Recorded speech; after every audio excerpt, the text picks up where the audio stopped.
मुलांनो, बेलचा आवाज ऐकल्यावर तुम्हाला शाळेच्या बेलची आठवण झालीच असेल. परंतु 10वीची परीक्षा दिल्यापासून म्हणजेच मार्च महिन्यापासून तुम्ही सर्वजण घरातच आहात. मुलांनो, तुम्ही आता 11वीमध्ये ॲडमिशन घेतली आहे, म्हणजेच ज्युनियर कॉलेजमध्ये. Junior college is the link between school and senior college, or we can say junior college is a post-secondary educational institute. Junior college हा शाळा व वरिष्ठ महाविद्यालय यांना जोडणारा महत्त्वाचा दुवा आहे. आयुष्याच्या महत्त्वाच्या टप्प्यामध्ये तुम्ही प्रवेश करणार आहात. इथूनच पुढे तुमच्या उज्ज्वल भविष्याची चाहूल तुम्हाला लागणार आहे.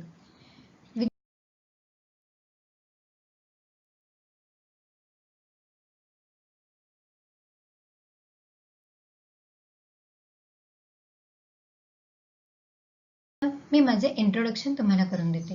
मी मधुबाला कुटे फ्रॉम HL ज्युनियर कॉलेज ओझरमे. मी तुम्हाला गणित हा विषय शिकवणार आहे.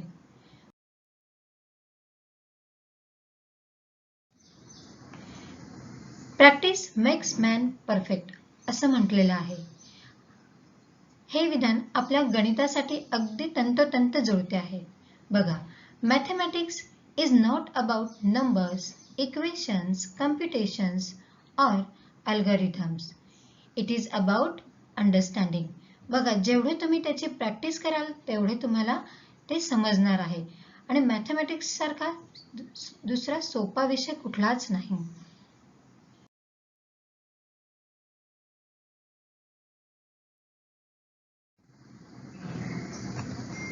सर्वप्रथम मित्रांनो, आपण एक्झामिनेशन पॅटर्न बघूया. मुलांनो, 11वीच्या संपूर्ण वर्षात तुम्हाला 4 परीक्षा द्याव्या लागणार आहेत. त्यामध्ये फर्स्ट युनिट टेस्ट जी 25 मार्कांची थेअरी एक्झाम असेल. त्यानंतर दुसरी परीक्षा म्हणजे टर्मिनल एक्झाम जी 50 मार्कांची असेल. तिसरी परीक्षा म्हणजे सेकंड युनिट टेस्ट जी पुन्हा पहिल्या युनिट टेस्ट प्रमाणे 25 मार्कांची असेल. आणि ॲन्युअल एक्झाम जी मात्र 100 मार्कांची असेल. त्यामध्ये 80 मार्कांची थेअरी आणि 20 मार्कांची प्रॅक्टिकल परीक्षा असणार आहे. असा टोटल आपल्याला 200 मार्कांचा परीक्षेचा अभ्यास संपूर्ण वर्षात करावा लागणार आहे. त्यासाठी मित्रांनो, आपण मॅथमॅटिक्स पेपर 1+2 असा दोन्ही पेपरचा ॲन्युअल एक्झाम पेपर पॅटर्न बघणार आहोत. आपला जो ॲन्युअल एक्झामचा पेपर आहे तो 4 सेक्शनमध्ये डिवाइड झालेला आहे. ABCD, ज्यामध्ये ए सेक्शन हा MCQ टाईप असेल, ज्याला 16 मार्क असतील. त्यानंतर ए सेक्शनमध्येच व्हेरी शॉर्ट आन्सर क्वेश्चन असतील जे 4 मार्कांचे असतील. बी सेक्शनमध्ये व्हेरी शॉर्ट आन्सर क्वेश्चन असतील ज्याला 18 मार्क असतील. सी सेक्शनमध्ये शॉर्ट आन्सर क्वेश्चन असतील ज्याला पुन्हा 18 मार्क असतील. आणि डी सेक्शनमध्ये लॉंग आन्सर क्वेश्चन असेल ज्याला 20 मार्क असतील. असा पूर्ण 80 मार्कांचा पेपर आपल्याला लिहायचा आहे, ज्यामध्ये 40 मार्क पेपर 1ला असतील आणि 40 मार्क पेपर 2ला असतील. So student, we will see annual exam paper pattern of mathematics, which has 80 marks and time duration 3 hours. So student, as we know, our annual exam paper pattern is divided into 4 sections. So in section A, what we have? MCQ type questions. That is, question 1, choose the correct option from the given alternatives. मी आधी सांगितल्याप्रमाणे मुलांना हा multiple choice question असणार आहे. Each सब question carries 2 marks. यामध्ये बघा 1 to 8 sub questions असतील. Each sub question carries 2 marks means 8 to 16 marks. म्हणजे क्वेश्चन 1 जो आहे तो 16 मार्क्सचा असेल, ज्यामध्ये first 4 from Maths paper 1 and remaining 4 are from paper 2. Then question number 2, very short answer question type question असणार आहे. Each sub question carries 1 mark. 1 to 4 sub questions are there. First 2 from paper 1 and remaining 2 from paper 2. So our section A is compulsory section which carries 20 marks.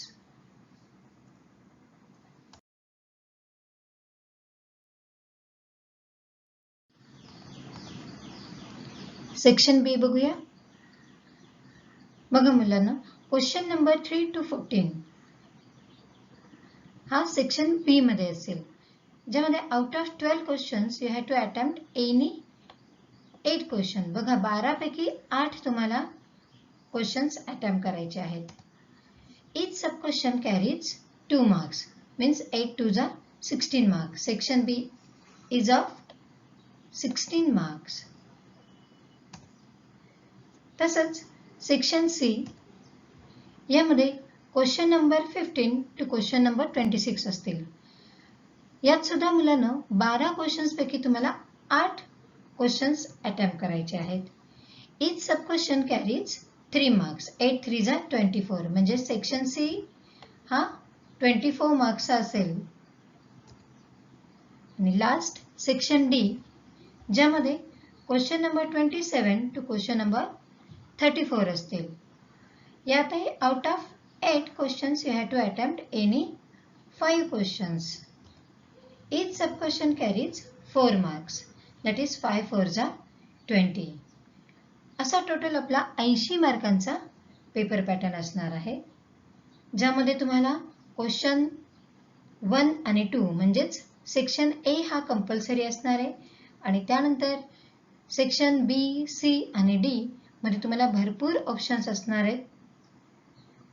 अशा पद्धतीने question number 1 to question number 34 असलेला आपला मॅथमॅटिक्सचा paper 1 आणि paper 2 असणार आहे. आता मुलांना इथे प्रत्येक ठिकाणी आपला पेपर 1 आणि पेपर 2 असे इक्वली डिस्ट्रीब्यूट होणार आहे, म्हणजे दोन्हींनाही वेटेज सेम असणार आहे 40 + 40. आता आपण प्रॅक्टिकल पेपर पॅटर्न बघूया.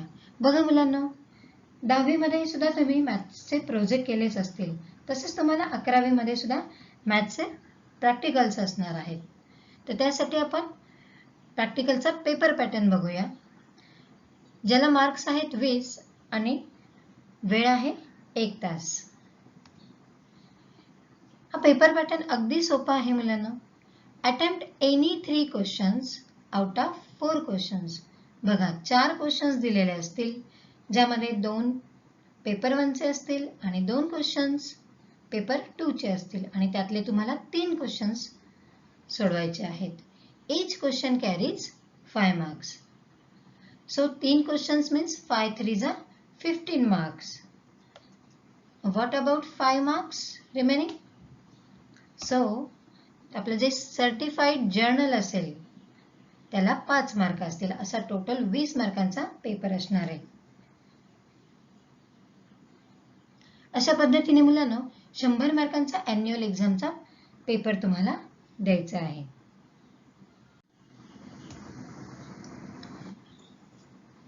So student, we will see unit wise distribution of marks of mathematics paper 1.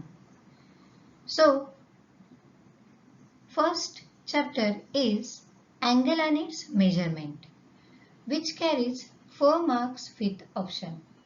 Then second lesson, trigonometry, which carries 6 marks with option.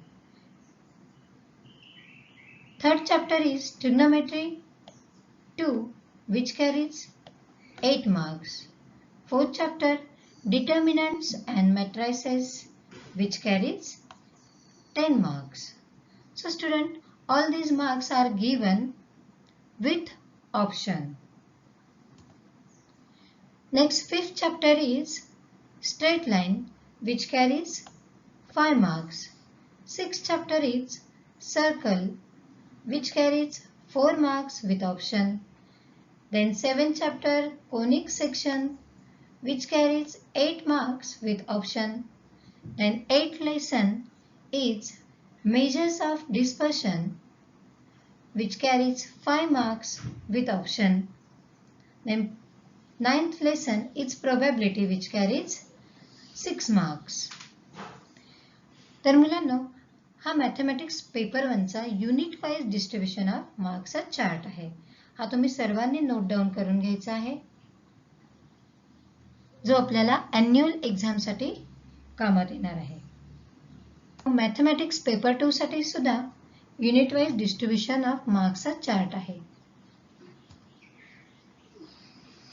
यामध्ये पहिला चॅप्टर आहे complex numbers, which carries 6 marks with option.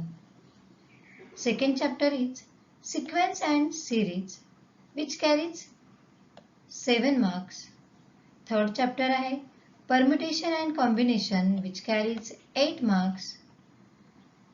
त्यानंतर fourth chapter आहे method of induction and binomial theorem, which carries 7 marks. Fifth chapter आहे sets and relation, which carries 6 marks. Then sixth chapter आहे functions, which carries 5 marks. Seventh chapter limits, which carries 6 marks. Eighth chapter continuity, which carries 5 marks. And ninth chapter is differentiation, which carries 6 marks. बघा मुलांना, maths 1 आणि maths 2 असे दोन्हींचे unit wise distribution of marks मी आता तुम्हाला सांगितले आहे. हे सगळे मार्क 56 प्लस 56 म्हणजे टोटल 112 मार्कांचा आहे आणि यापैकी कंपल्सरी आपल्याला 80 मार्कांचा पेपर सोडवायचा आहे. बरेचसे आपले जे चॅप्टर्स आहेत त्याचा इंट्रोडक्शन आपलं 10वी मध्ये झालेलंच आहे, त्यामुळे 11वीला तुम्हाला फार टेन्शन घेण्याचं कारण नाही. मॅथ्सचा पेपर पॅटर्न तुम्ही पाहिलेला आहे की ज्यामध्ये भरपूर ऑप्शन्स तुम्हाला अवेलेबल असणार आहेत. त्याचप्रमाणे प्रॅक्टिकल सुद्धा आहेत ज्यामध्ये तुम्हाला 20 पैकी 20 मार्क मिळू शकतात, कारण फक्त तुम्हाला 3च क्वेश्चन्स अटेम्प्ट करायचे आहेत. सो मुलांनो, आज आपण इथेच थांबूया.